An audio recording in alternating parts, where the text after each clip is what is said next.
നമസ്കാരം, നദാസ് കിച്ചണിലേക്ക് എല്ലാവർക്കും സ്വാഗതം. ഇന്ന് ചിക്കൻ അടയാണ് പ്രിപ്പയർ ചെയ്യാൻ പോകുന്നത്.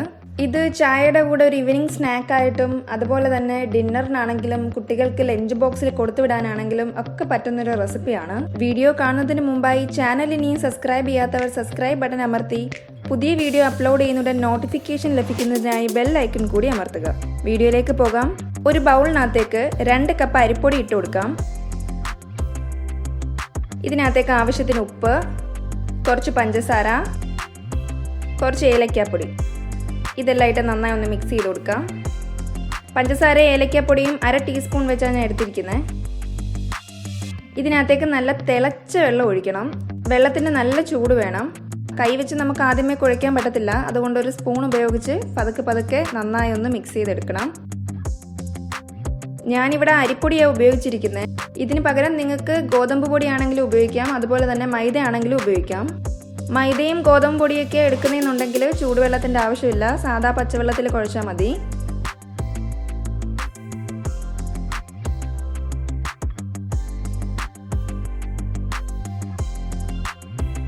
ഇത് നന്നായി കുഴച്ചിട്ടുണ്ട്.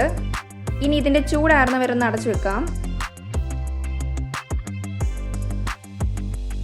ഒരു പാനിനകത്തേക്ക് കുറച്ച് എണ്ണ ഒഴിച്ചു കൊടുക്കാം. ഞാൻ വെജിറ്റബിൾ ഓയിലാണ് എടുത്തിരിക്കുന്നത്. ഇതിനകത്തേക്ക് ഇഞ്ചി വെളുത്തുള്ളി ഇട്ട് കൊടുക്കാം.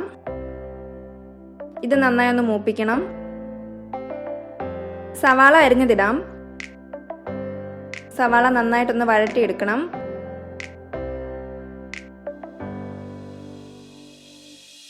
ഇതിനകത്തേക്ക് ആവശ്യത്തിന് ഉപ്പ്,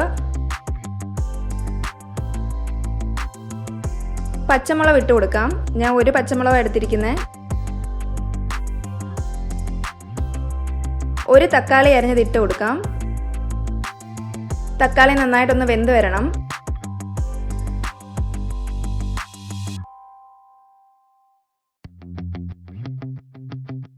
തക്കാളിയെല്ലാം നല്ല വെന്ത് വന്നിട്ടുണ്ട്. ഇനി പൊടി ഐറ്റംസ് എല്ലാം നമുക്ക് ആഡ് ചെയ്ത് കൊടുക്കാം. 1/2 ടേബിൾ സ്പൂൺ മുളക് പൊടി, 1/2 ടേബിൾ സ്പൂൺ മല്ലിപ്പൊടി, 1/4 ടേബിൾ സ്പൂൺ കുരുമുളക് പൊടി, 1/2 ടേബിൾ സ്പൂൺ ഗരം മസാല. ഇതെല്ലാം നല്ലതുപോലെ ഒന്ന് വഴറ്റണം. അതിൻ്റെ പച്ച മണമൊക്കെ ഒന്ന് മാറി വരണം.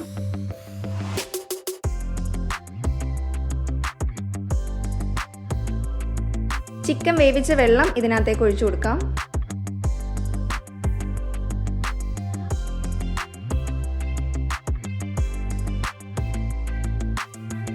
ചിക്കൻ ഇതിനകത്തേക്ക് ആഡ് ചെയ്യാം. ചിക്കൻ ഉപ്പും മഞ്ഞപ്പൊടിയും കുരുമുളക് പൊടിയും ഇട്ട് നേരത്തെ വേവിച്ച് വെച്ചിട്ടുണ്ടായിരുന്നു. അത് മിക്സിക്കകത്തിട്ട് ജസ്റ്റ് ഒന്ന് മിൻസ് ചെയ്തെടുത്തതാണ്. ഒരുപാട് അങ്ങ് അരഞ്ഞു പോകരുത്, ചെറുതായിട്ടൊന്ന് മിൻസ് ചെയ്തെടുത്താൽ മതി. ഇതിനി നന്നായിട്ടൊന്ന് മിക്സ് ചെയ്യണം.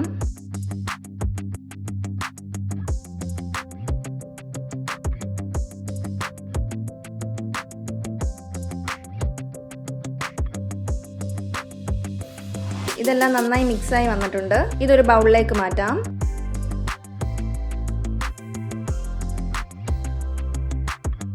മാവെല്ലാം നല്ലതുപോലെ തണുത്ത് വന്നിട്ടുണ്ട്. ഇതിനകത്തേക്ക് 1 ടേബിൾ സ്പൂൺ എണ്ണ ഒഴിച്ച് നല്ലതുപോലെ ഒന്ന് കുഴയ്ക്കാം.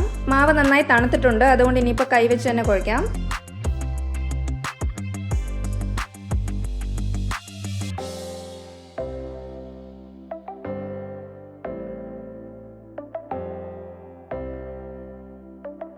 ഒരിലക്കകത്തേക്ക് കുറേശ്ശെ മാവ് വെച്ച് പരത്തി കൊടുക്കാം. ഞാനിവിടെ വട്ടയിലയാണ് എടുത്തിരിക്കുന്നത്. ഇപ്പം നിങ്ങൾക്ക് വട്ടയില കിട്ടത്തില്ല എന്നുണ്ടെങ്കിൽ വാഴയിലക്കകത്താണെങ്കിലും ചെയ്യാം.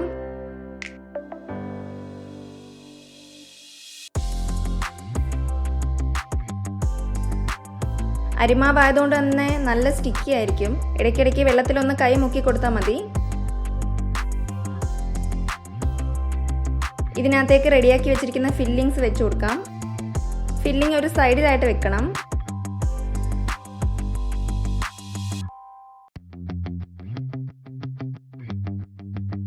ഇനി ഇതൊന്ന് ഒട്ടിച്ചു കൊടുക്കാം. നല്ലതുപോലെ സൈഡെല്ലാം ഒട്ടിക്കണം.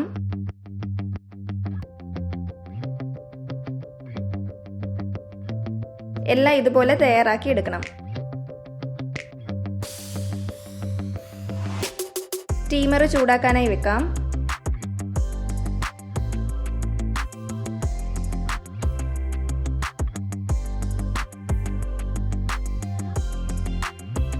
ഇതിനകത്തേക്ക് നമ്മൾ തയ്യാറാക്കി വെച്ചിരിക്കുന്ന അട ഓരോന്നായി വെച്ച് കൊടുക്കാം.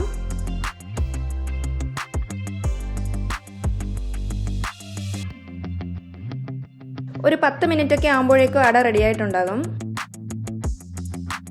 ചിക്കൻ അട ഇവിടെ റെഡി ആയിട്ടുണ്ട്. വളരെ പെട്ടെന്ന് തന്നെ വീട്ടിൽ നമുക്ക് പ്രിപ്പയർ ചെയ്യാനായിട്ട് പറ്റും. ഒരുപാട് എരിയൊന്നും ഞാൻ ഇതിനകത്ത് ചേർത്തിട്ടില്ല. മുളക് പൊടിയാണെങ്കിലും പച്ചമുളകാണെങ്കിലും എല്ലാം കുറച്ചേ ഉപയോഗിച്ചിട്ടുള്ളൂ. അതുകൊണ്ട് തന്നെ എല്ലാവർക്കും ഒരുപാട് ഇഷ്ടമാകും. എല്ലാവരും ട്രൈ ചെയ്ത് നോക്കണം. വീഡിയോ ഇഷ്ടമായെങ്കിൽ ലൈക്ക് ചെയ്യാൻ മറക്കല്ലേ. Thank you.